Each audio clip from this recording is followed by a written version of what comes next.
Hello my dear students, welcome to Learner's World. In this video, I talk about the letter Q written by Ellie Shipley, Model 4 Perspective of the Subaltern Part 12. The following is a letter a Q writes to his younger self. It is a selection from the letter Q. It published in 2012, a collection of letters by queer writers to their younger selves. അപ്പോൾ നമുക്ക് പഠിക്കാനുള്ള ഈ ഒരു letter ഒരു cure തൻ്റെ ചെറുപ്പത്തിലെ സ്ഥിതി കാണിച്ചെഴുതുന്ന ഒരു എഴുത്താണ് ദ ലെറ്റർ ക്യൂ എന്ന എഴുത്തുകളുടെ സമാഹാരത്തിൽ നിന്ന്, അതായത് കളക്ഷനിൽ നിന്ന് എടുത്തതാണ് ഇതെന്നാണ് പറയുന്നത്. നമുക്ക് പഠിക്കാനുള്ളത് ദ ലെറ്റർ ക്യൂ എന്നുള്ള ഒരു കളക്ഷനിൽ നിന്ന് എടുത്തിട്ടുള്ളതാണ് ഈ ഒരു ലെറ്റർ. അതായത് ഒരു ക്യൂറായിട്ടുള്ള ഒരു വ്യക്തി അയാളുടെ ചെറുപ്പത്തിലെ അവസ്ഥകൾ കാണിച്ചെഴുതുന്ന ഒരു എഴുത്താണിത്.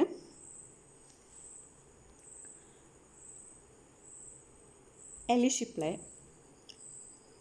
is an author and poet who has been featured in multiple literary journals. He has additionally published his own works and has received several awards for those works. അപ്പോൾ എലി ഷിപ്ലെ ഒരു എഴുത്തുകാരനും കവിയുമാണ്. പല സാഹിത്യ മാഗസിനുകളിലും അദ്ദേഹത്തിൻ്റെ രചനകൾ പ്രസിദ്ധീകരിച്ചിട്ടുണ്ട്. സ്വന്തമായി പല പുസ്തകങ്ങളും പ്രസിദ്ധീകരിക്കുകയും പല പുരസ്കാരങ്ങൾ നേടുകയും ചെയ്തിട്ടുള്ള ഒരു വ്യക്തിയാണ് എലി ഷിപ്ലെ. Then read the letter Q by Ellie Shipley on page number 149 to 153. അത് നമ്മൾ ടെക്സ്റ്റ് ബുക്കിൽ 149 പേജ് നമ്പർ 149 to 153 നമുക്ക് ഈ ഒരു ലെറ്റർ കൊടുത്തിട്ടുണ്ട്. The letter Q written by Ellie Shipley. അത് റീഡ് ചെയ്യാനാണ് പറഞ്ഞിട്ടുള്ളത്. ഓക്കെ, അതിനു മുമ്പ് എന്താണ് ക്യൂർ എന്താണെന്നുള്ളത് നോക്കാം. A queer is a person whose sexual identities and behaviors go beyond traditional sex and gender labels, roles and expectations. A queer is not fully a male or a female. A queer has qualities of both.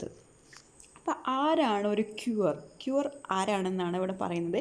A queer is a person whose sexual identities and behaviors go beyond traditional sex and gender labels, roles and expectations.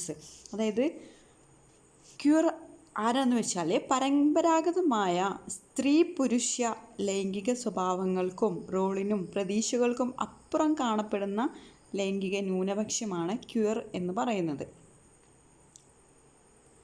A queer is not fully a male or a female. A queer has qualities of both. അപ്പോൾ ഒരു cure മുഴുവനായും ഒരു പുരുഷനോ അല്ലെങ്കിൽ ഒരു സ്ത്രീയോ അല്ല. അതായത് നമ്മൾ ഇപ്പോൾ ട്രഡീഷണലി കാണപ്പെടുന്നത് ജെൻഡർ എന്ന് പറയുന്നത് ഫീമെയിൽ ഓർ മെയിൽ, ഈ രണ്ട് കാറ്റഗറീസാണ്.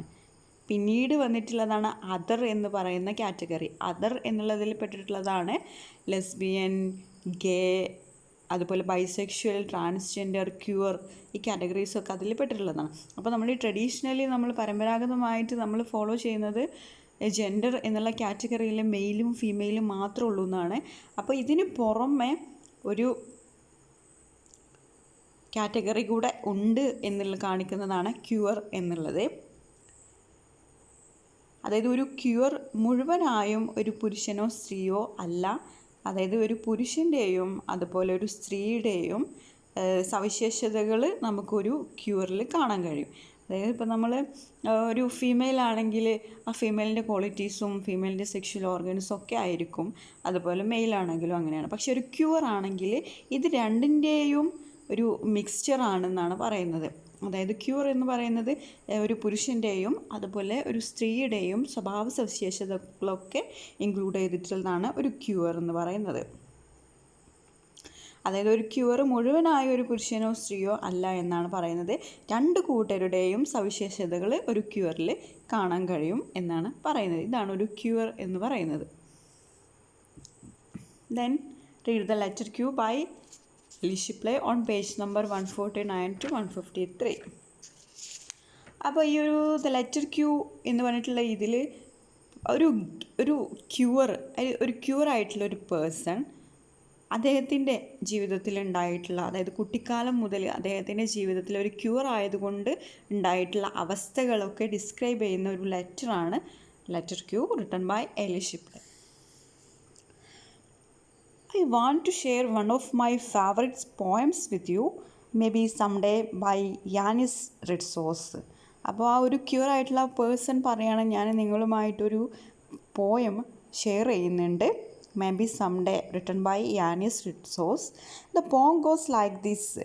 I want to show you these rose clouds in the night, but you can't see them as it is night. He said that he has no choice but to see it with my eyes. So I am not alone and he is not alone. Actually, there is nothing in the place I pointed. Only the stars crowded together in the night, tired like the people coming back in a truck from a picnic. They are disappointed, hungry, and nobody is singing. They have wilted flowers in their hands, but I want to insist on seeing and showing you, because if you don't see, it will be as if I didn't see. I will insist on not seeing with your eyes, and maybe someday from a different direction we will meet. അതായത് ഇതിൽ ആ ഒരു ഗേ ആയിട്ടുള്ള person പറയാണ്, അതായത് ഞാനൊരു poem നിങ്ങളുമായിട്ട് share ചെയ്യാൻ ആഗ്രഹിക്കുന്നുണ്ട്, മേ ബി സംഡേ എന്ന് പറഞ്ഞിട്ടുള്ള പോയാണ് റിട്ടൺ ബൈ യാനിസ് റിറ്റ്സോസ്. അതായത് അതിൽ അദ്ദേഹം പറയുന്ന ആ ഒരു പോയത്തിൽ പറയുന്ന കാര്യങ്ങളാണ് ഇവിടെ കൊടുത്തിട്ടുള്ളത്. അതായത് ഞാൻ കാണുന്ന കാര്യങ്ങൾ ചിലപ്പോൾ മറ്റുള്ളവർക്ക് അത് കാണാൻ കഴിയണമെന്നില്ല എന്നാണ് പറയുന്നത്. അതായത് ഇപ്പോൾ ഒരു ക്യൂറായിട്ടുള്ള പേഴ്സൺ, അതായത് ഇപ്പോൾ ഒരു ഫീമെയിൽ അപ്പിയറൻസ് ആണ്, അതായത് ഫീമെയിൽ സെക്ഷൽ ഓർഗൻസും അതുപോലെ ഒരു ഫീമെയിലിൻ്റെ അപ്പിയറൻസ് ആണെങ്കിൽ അതൊരു മെയിലിൻ്റെ പേഴ്സണാലിറ്റിയാണ് കാണിക്കുന്നതെങ്കിൽ അത് മറ്റുള്ളവർക്ക് ചിലപ്പോൾ അത് കാണാൻ കഴിയില്ല എന്നാണ് അദ്ദേഹം പറയുന്നത്. I don't want to lie to you. Living in this world is difficult. What makes this pain bearable is love. You will go on seeking this love outside yourself, from family, friends and lovers. Through his process you will learn a lot. I want you to know that I love you for who you are, just as you are. There is nothing wrong with you. In fact, you are my creative soul. Sometimes I forget it. If I had been harsh with you, forgive me. Something I return to is the way that every day of your young life you wanted yourself to be recognized by the world as a boy, but you were seen as a girl by them because of the body you were born into. അതായത് ഇവിടെ അദ്ദേഹം പറയാണ്, അതായത് നമ്മൾ bone ചെയ്തിട്ടുള്ളത് may be ഒരു മെയിലായിട്ടായിരിക്കാം നമ്മൾ ജനിച്ചിട്ടുള്ളത്, പക്ഷേ നമ്മളെ കാണുന്നവരൊക്കെ ഒരു മെയിലായിട്ടാണ് കാണുന്നത്, പക്ഷെ നമ്മളുടെ പേഴ്സണാലിറ്റി ഒരു ഫീമെയിലിൻ്റെ പേഴ്സണാലിറ്റി സ്വഭാവമാണ് കാണിക്കുന്നത്. അത് നമ്മൾക്ക് മാത്രമേ അത് അറിയുന്നുള്ളൂ എന്നാണ് പറയുന്നത്. അതായത് ഇപ്പം നമ്മൾ ഒരു മെയിലിൻ്റെ അപ്പിയറൻസിലാണ് നമ്മൾ ജനിച്ചിട്ടുള്ളത്, നമ്മൾ ചുറ്റുപാടും ഉള്ളവരൊക്കെ നമ്മളൊരു മെയിലായിട്ടാണ് കൺസിഡർ ചെയ്യുന്നത്, പക്ഷെ നമ്മുടെ പേഴ്സണാലിറ്റി ഒരു ഫീമെയിലിൻ്റെ ആണ്.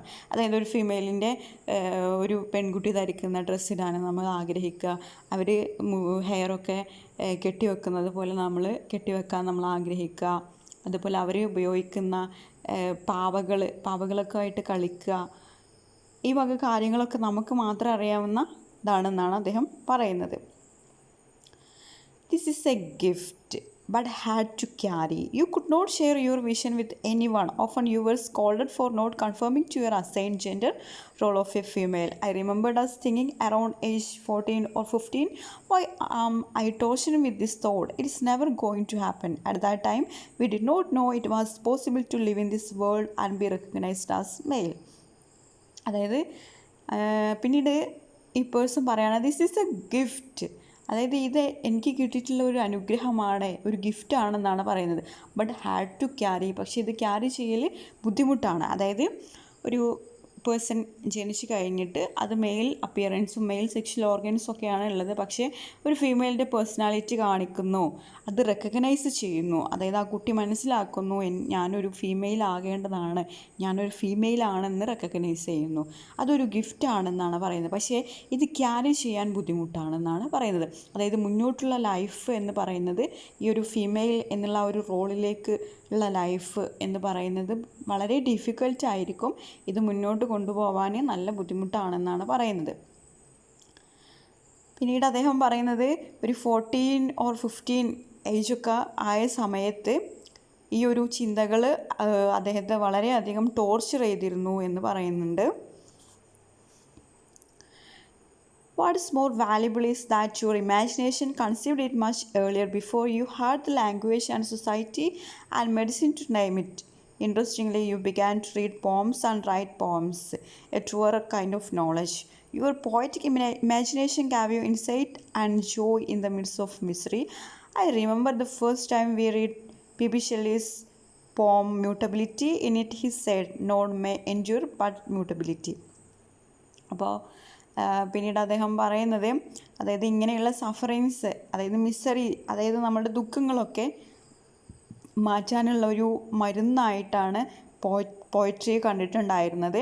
അതുപോലെ ഒരുപാട് ഇൻസ്പിരേഷൻ നൽകുന്ന പോംസ് അദ്ദേഹം വായിച്ചിട്ടുണ്ട്. അതുപോലെ അതിനെക്കുറിച്ചിട്ടൊക്കെ ഇവിടെ പറയുന്നുണ്ട്. നമ്മൾ P.B. ഷെല്ലിയുടെ ഒരു പോം മ്യൂട്ടബിലിറ്റി എന്ന് പറഞ്ഞിട്ടുള്ള ഒരു പോം പറയുന്നുണ്ട്. Then we had never lost faith. I am grateful to you for this. Reading and writing had been an antidote to our pain. I think of Walt Whitman's Song of Myself and the line, I am large, I contain multitudes. I also remember Jack Spice's statement, poet be like God.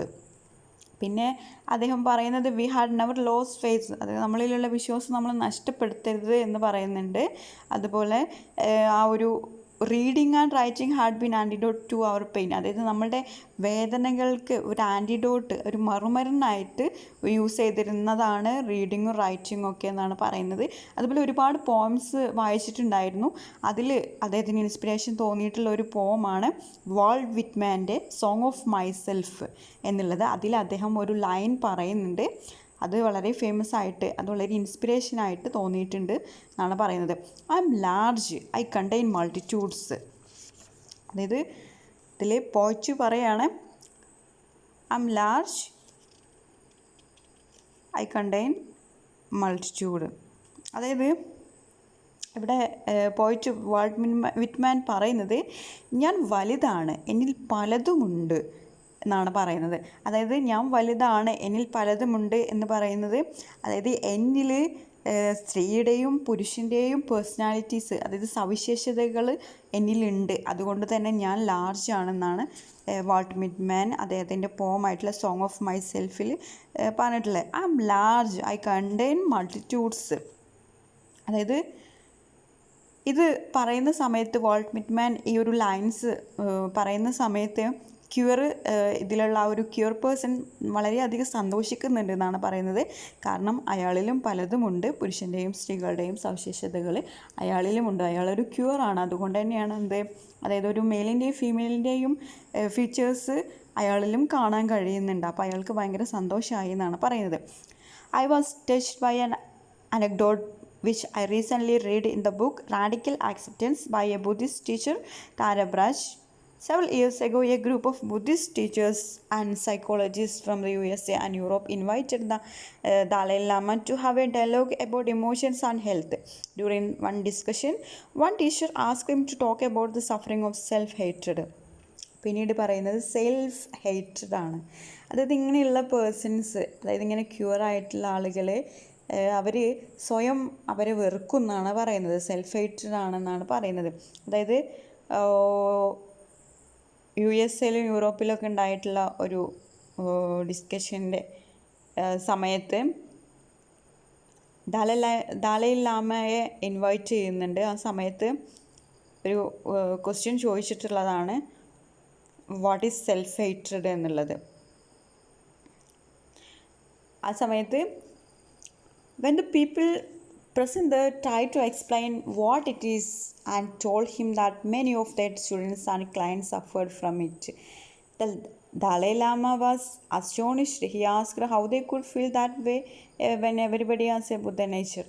അതായത് ഒരുപാട് ആളുകൾ ഈ ഒരു self hated അവരൊക്കെ അനുഭവിക്കുന്നുണ്ട് എന്നാണ് പറയുന്നത്. ഒരുപാട് ആളുകൾ, അതായത് ഇങ്ങനെ ക്യൂറായിട്ടുള്ള ഒരുപാട് പേഴ്സൺസ് ഇങ്ങനെയുള്ള സെൽഫ് ഹേറ്റഡ്, അവർക്ക് സ്വയം അവരോട് തന്നെ വെറുപ്പ് തോന്നുന്ന രീതിയിൽ ഉള്ള കാര്യങ്ങളുണ്ട് എന്നാണ് പറയുന്നത്.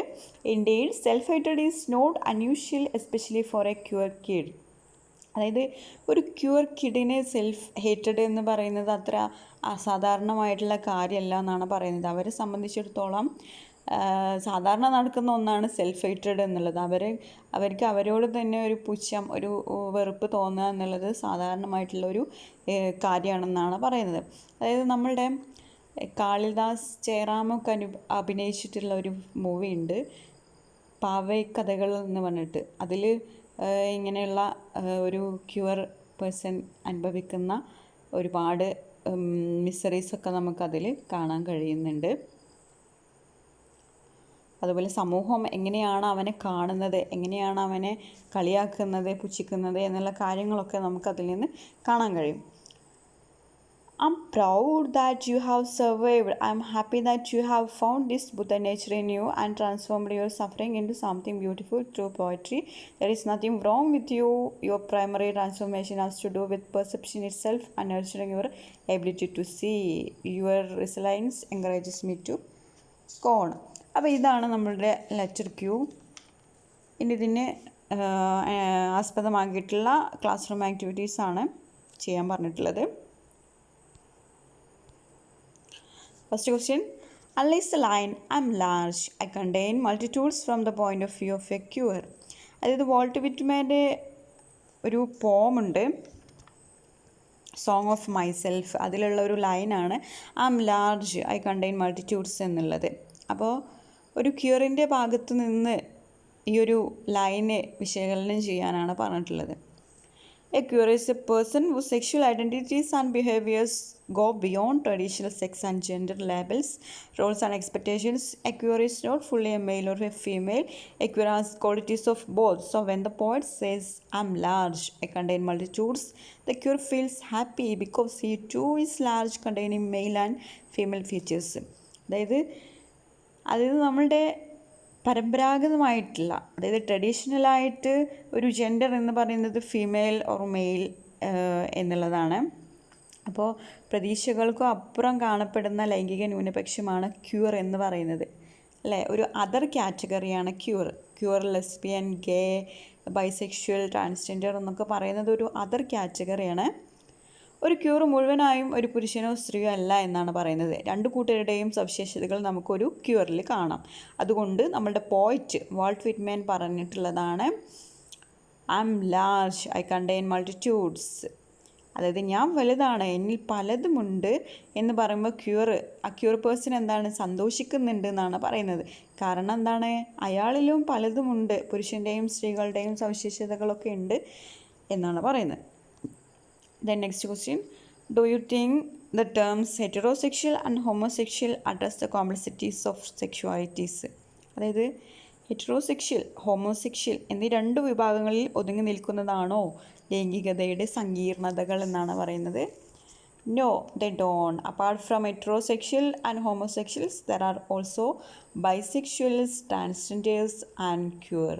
അതായത് ഇവയ്ക്ക് പുറമെ, അതായത് ഹെറ്ററോസെക്ഷൽ, ഹെറ്ററോസെക്ഷൽ എന്ന് പറഞ്ഞാൽ ഓപ്പോസിറ്റ് സെക്സിനോട് അട്രാക്ഷൻ തോന്നുന്നതാണ് ഹെറ്ററോസെക്ഷൻ എന്ന് പറയുന്നത്.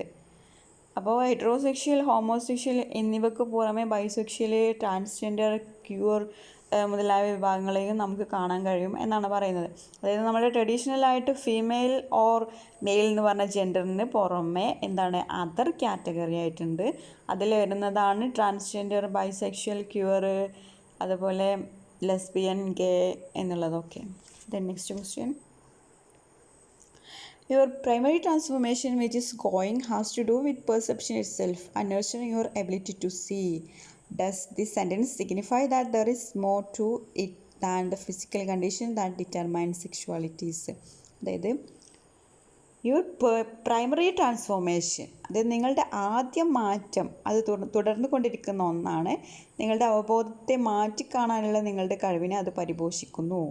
ഇത് ശാരീരിക അവസ്ഥ മാത്രമല്ല, അപ്പുറത്തുള്ള എന്തൊക്കെയോ കൂടിയാണ് നിങ്ങളുടെ ലൈംഗികത തീരുമാനിക്കുന്നത് എന്ന് ഈ വാചകം അർത്ഥമാക്കുന്നുണ്ടോ എന്നാണ് പറയുന്നത്. Yes, it does. This sentence signifies that there is more to it than the physical condition that determines sexualities. At birth, people might identify you as a female or male, but later as you grow, you may see that you don't fit into either category. Your physical appearance may be that of a male, but your inclinations and thoughts can be that of a female. Once you perceive your actual gender traits, you have to nurture your ability to see things in the right direction. ഉണ്ടെന്നാണ് പറയുന്നത്. അതായത് ജനിക്കുമ്പോൾ നിങ്ങളാണോ പെണ്ണോ എന്ന് ആൾക്കാർ തീരുമാനിക്കും. പക്ഷെ നിങ്ങൾ വളരുമ്പോൾ നിങ്ങൾക്ക് മനസ്സിലാകുന്നു നിങ്ങൾ ഈ രണ്ട് വിഭാഗത്തിലും പൂർണ്ണമായി പെടുന്നില്ല എന്ന്. നിങ്ങളുടെ ശാരീരിക അവസ്ഥ ഒരു പുരുഷൻ്റേതായിരിക്കാം, പക്ഷേ നിങ്ങളുടെ ചിന്തകളും അഭിലാഷങ്ങളും ഒരു സ്ത്രീയുടേതാകാം. ഒരിക്കൽ നിങ്ങൾ നിങ്ങളുടെ ലൈംഗിക സ്വഭാവം തിരിച്ചറിഞ്ഞാൽ പിന്നെ നിങ്ങൾ കാര്യങ്ങൾ ശരിയായി കാണാനും വിവേചിച്ചറിയാനുമുള്ള നിങ്ങളുടെ കഴിവിനെ പരിപോഷിപ്പിക്കണം എന്നാണ് പറയുന്നത്. ഓക്കെ, അതായത് ഒരു കുട്ടി ജനിച്ചു കഴിഞ്ഞാൽ ആ കുട്ടി ജനിച്ചു കഴിഞ്ഞാൽ ഒരു മെയിൽ സെക്ഷൽ ഓർഗനും മെയിൽ അപ്പിയറൻസിലുമാണ് ആ കുട്ടി ജനിക്കുന്നത്. അപ്പോൾ ആളുകളൊക്കെ തീരുമാനിക്കും ആ കുട്ടി ആണാണോ പെണ്ണാണോ. അല്ലെങ്കിൽ ഒരു കുട്ടി ജനിച്ച് നമ്മൾ ആദ്യം ചോദിക്കുന്ന ക്വസ്റ്റ്യൻ എന്താ, ആണാണോ പെണ്ണാണോ എന്നാണ്. അപ്പോൾ ഈ ആണാണോ പെണ്ണാണോ എന്നുള്ളത് എങ്ങനെയാണ് തീരുമാനിക്കുന്നത്? ആ കുട്ടിയുടെ സെക്ഷൽ ഓർഗൻ നോക്കിയിട്ട്, അല്ലെങ്കിൽ ആ കുട്ടിയുടെ അപ്പിയറൻസ് മെയിലാണോ ഫീമെയിലാണോ, അങ്ങനെ ആളുകൾ അങ്ങനെയാണ് തീരുമാനിക്കും.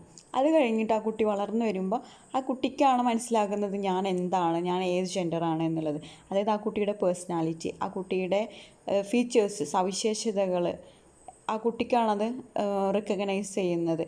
അത് ആ കുട്ടി മനസ്സിലാക്കി കഴിഞ്ഞാൽ, അതായത് ഞാൻ അപ്പിയറൻസിൽ ഇങ്ങനെയാണെങ്കിൽ ഞാനൊരു ഫീമെയിലാണ്, ഞാൻ വളകളിടാൻ ഇഷ്ടപ്പെടുന്നു, ഞാൻ ഉടുപ്പുകളിടാൻ ഇഷ്ടപ്പെടുന്നു, അല്ലെങ്കിൽ പാവകളുമായി കളിക്കാൻ ഇഷ്ടപ്പെടുന്നു, എൻ്റെ എനിക്ക് ഫീമെയിൽ ഫ്രണ്ട്സുമായി കളിക്കാനാണ് എനിക്കിഷ്ടം എന്നുള്ള രീതിയിലാണ് ആ കുട്ടി റെക്കഗ്നൈസ് ചെയ്യുന്നതെങ്കിൽ ആ കുട്ടി അതിലോട്ട് അവളിലേക്ക് മാറാൻ അവൾ എന്ത് ചെയ്യണം, അവളുടെ കഴിവിനെ പരിപോഷിപ്പിച്ചെടുക്കണം എന്നാണ് പറയുന്നത്. ഓക്കെ,